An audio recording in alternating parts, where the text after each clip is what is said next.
بسم اللہ الرحمن الرحیم۔ السلام علیکم ورحمۃ اللہ وبرکاتہ۔ دوستو، آج کا جو ویڈیو ہے یہ بہت اہم ہے، بہت زبردست ہے۔ ایک تو رزق کی تنگی کے لیے، ایک بار بار حج کی عمرہ پر جانے کے لیے یہ وظیفہ بہت زبردست ہے۔ اس وظیفے کی برکت سے ایک تو اللہ جل شانہ بار بار حج اور عمرہ کرنے کی توفیق عطا فرمائیں گے، اور اس وظیفے کی برکت سے اللہ جل شانہ وہاں سے رزق دے گا جہاں انسان کے وہم اور گمان بھی نہ ہو، اور اللہ جل شانہ حضور صلی اللہ علیہ وسلم کے روضہ مبارک کی زیارت اس وظیفے کی برکت سے نصیب فرمائیں گے۔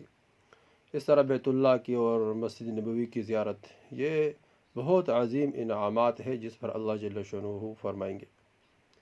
کیونکہ جس نے حج کیا، عمرہ کیا، تو فرمائے کہ ایسا ہے کہ وہ ابھی پیدا ہو گیا، یعنی اللہ جل شانہ سے حج اور عمرہ کی برکت سے انسان کے تمام گناہوں کو معاف فرما دیتے ہیں۔ اور جب انسان صفا مروہ کی زیارت کرے، اور اس طرح صفا مروہ کے بعد جتنے بھی ارکان ہیں، حج کے ارکان ہیں، اس طرح عمرے کے ارکان ہے، عمرے کے جتنے بھی ارکان ہیں، حرام باندھ لیا، اس طرح پھر طواف کر لیا، پھر نوافل پڑھ کے، پھر حجر اسود کو بوسہ دیا، یہ تمام انعامات بہت اونچے انعامات ہیں۔ یہ وہ جگہ ہے جس جگہ پہ تمام انبیاء علیہ الصلوۃ والسلام گزر چکے ہیں، اور جس جگہ نے بہت بڑے بڑے لوگوں کو دیکھا، اور بڑے بڑے لوگوں نے اس جگہ کو دیکھا، یعنی دین کے اعتبار سے بہت بڑے بڑے اولیاء کرام، اللہ جل شانہ کے ولی گزر چکے ہیں، اور اس طرح انبیاء علیہ الصلوۃ والسلام، صحابہ کرام رضی اللہ تعالیٰ عنہ، تو وہ ایسے کوئی معمولی جگہ نہیں ہے، بہت اونچے جگہ۔ اس طرح مسجد نبوی میں حضور صلی اللہ علیہ وسلم کے مسجد کی زیارت کرنا، اللہ کے رسول نے فرمایا کہ تم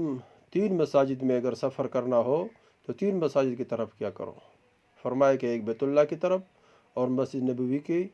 اور بیت المقدس کی طرف۔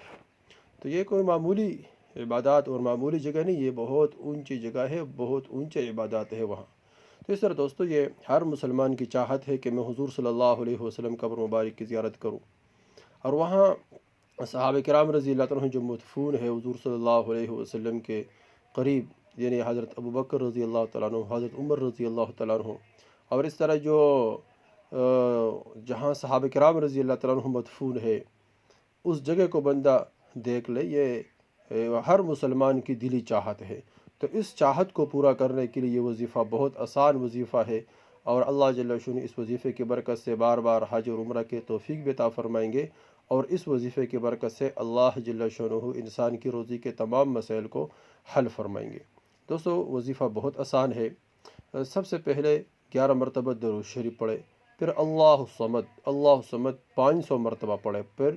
اللہ الصمد 500 مرتبہ پڑھے، آخر میں پھر درود شریف پڑھے 11 مرتبہ۔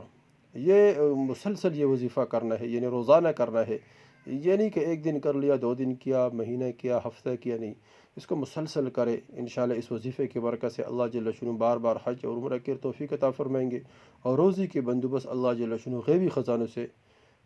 یعنی وہاں سے اللہ جل شانہ بندوبست فرمائیں گے جہاں انسان کے وہم اور گمان بھی نہ ہو۔ دوستو، یہ وظائف خود کرے، اور یہ وظیفہ خود کرے، اور آگے شیئر کرے، تاکہ سب کو فائدہ ہو اور سب اس سے فائدہ اٹھائے، اور اللہ جل شانہ ہمیں بار بار حج اور عمرہ کرنے کی توفیق عطا فرمائے۔ اللہ ہمارے ضروریات حاجات غیبی خزانوں سے پورے فرمائے۔ اللہ جل شانہ تمام ہمارے سننے والے، دیکھنے والے کی دلی مرادیں پورے فرمائے، اور اللہ